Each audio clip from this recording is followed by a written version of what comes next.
The Millionaire with a Secret. Jeff Pierce was a successful businessman, but he had a secret. He couldn't read or write. His name is not really Jeff. His mother changed it because he could never spell his real name, James, and she thought Jeff was easier. Pierce was born in Liverpool in the 1950s in a very poor family. At school, all the teachers thought he was stupid because he couldn't learn to read or write. At that time, not many people knew about dyslexia. But there was something that he was good at: selling things.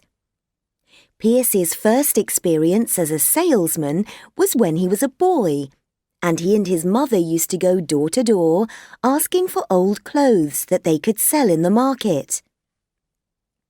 He instinctively knew what people wanted, and it soon seemed that he could make money from anything.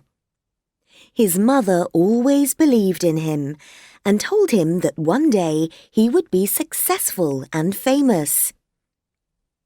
In 1983, when he already owned a small boutique, he decided to invest £750 in leather trousers and to sell them very cheaply in his shop. "It was a bit of a gamble, to tell you the truth," he says, but Liverpool loved it, and there were photos of shoppers sleeping in the street outside his boutique on the front page of the local newspaper. The first day the trousers went on sale, the shop took £25,000. Jeff became a millionaire, but later he lost most of his money in the recession of the 90s. He was almost 40 and he was broke again. He even had to go back to selling clothes in the market.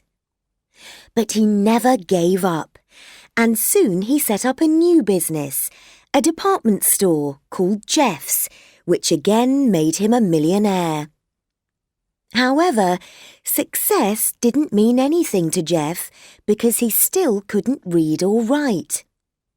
Even his two daughters did not realize that their father couldn't read. When one of them asked him to read her a bedtime story, he went downstairs and cried because he felt so ashamed. At work, he calculated figures in his head, while his wife Gina wrote all the checks and read contracts.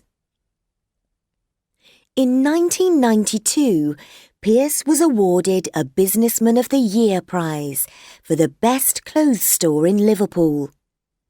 It was at this moment that he told his friends and colleagues the truth and decided to write a book about his experience.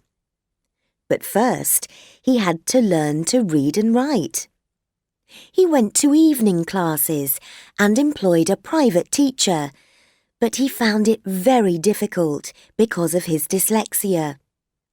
Finally, with the help of a ghostwriter, his autobiography, A Pocket Full of Holes and Dreams, was published and became a bestseller. Recently, he was woken in the middle of the night by someone knocking on his front door. It was his daughter, to whom he hadn't been able to read a bedtime story all those years earlier. She had come to tell him that she had just read his book. "Dad, I'm so proud of you," she said, and burst into tears in his arms.